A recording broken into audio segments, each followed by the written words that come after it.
Hello and welcome to Diabetes Connections in the News. I'm Stacey Sims, and these are the top diabetes stories and headlines of the past 7 days. If you are new here, welcome. We go live on social media first, and then all sources linked up at diabetes-connections.com when this airs as a podcast. Are you looking to get organized? Diabetes supplies can really add up, and all that pump and CGM stuff, or even shots and wipes and strips can clutter everything up. I've got a great new guide to help you out. It'll get you started and keep you organized. It's totally free and it's over on the podcast homepage. Our top story this week: big movement from the US FDA, two approvals that we have been waiting for. The first came just today: Tandem Mobile Bolus, what I've been calling Bolus by phone. As expected, company says when released, this will be at no additional cost for in warranty customers through a remote software update. There will be a limited launch in the spring. They've already picked the people for that, followed by an expanded launch this summer. It is compatible with both iOS and Android, although limited to just a couple of models of phone right now. This is a very important step, not just for customer convenience, but as Tandem moves forward with its new hardware line, including Mobi, which will need an external device for full control. The second FDA approval came through for the Eversense E3 continuous glucose monitor. This 180-day implantable sensor will be available later this year. If you're not familiar, you have the sensor. It's inserted under the skin of the upper arm and removed every 6 months by a trained healthcare provider.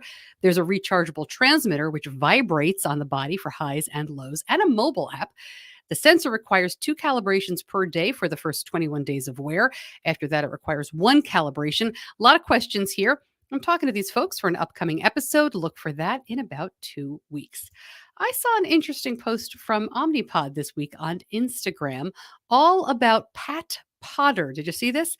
The caption says she is, quote, a longtime member of the Pod Squad who loves a good DIY project, going swimming, and to explore new places.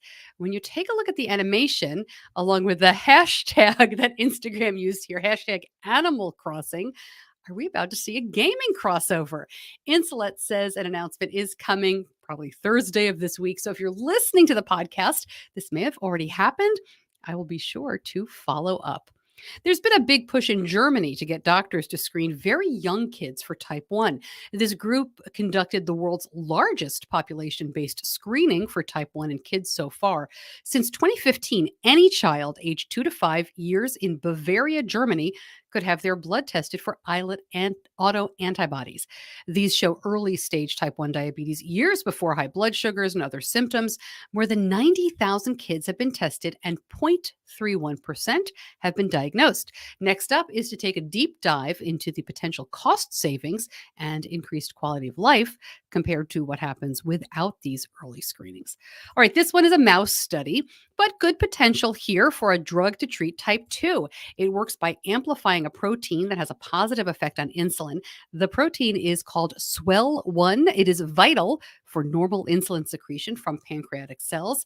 And SWEL1 activity seems to be significantly disrupted in people with type 2. Fixing that looks like it restores both insulin sensitivity and insulin secretion, and it does this without lowering blood glucose when that is not needed. Long way to go, but promising. The Sparrow Rose campaign is back, focusing on Valentine's Day, but continuing through February. The idea here is that instead of buying a dozen roses, you buy 11 and donate the value of that last flower to help somebody with diabetes. Since starting in 2013, Spare a Rose has raised almost $400,000. Most of that has gone to Life for a Child, but now the donations are going to go to Insulin for Life global organization. It provides insulin supplies, education, and advocacy to children and adults. And with that, the name has changed from Spare a Rose, Save a Child to Spare a Rose, Save a Life. And more type 1 at the Olympics. Last week, I told you about snowboarder Kamila Kazubak, who was diagnosed at age 13. Well, Czech skeleton athlete Anna Fernstadova came in 7th a couple of days ago. A month ago, she was in the hospital being diagnosed with diabetes. And she wrote on Instagram, quote, seventh place at the Olympic Games, not the runs I wanted, not the result I wanted, but these are happy tears. Not even a month ago, I was in hospital without knowing what would happen, but we made it happen.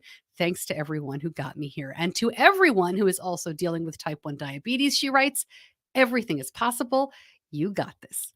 Our long format episode this week is with the folks at Siggy Pump, a new tubeless rechargeable pump that got breakthrough device designation last fall. It's in the pipeline. They are hoping to bring it to the US in the next couple of years. And of course, with these FDA approvals that I mentioned, I am talking to the folks from Eversense. That'll be in about 2 weeks. We're going to talk to Tandem about mobile Bolus and how that will really work and whether they think that it'll stay on just these two phone models for the foreseeable future. I'm pretty sure that they are working to get it to many more phones than that. There's a lot going on right now. It looks like that COVID log jam at the FDA has lifted. All right, that is in the news for this week. If you like it, please share it. Thanks so much for joining me, and I'll see you back here soon.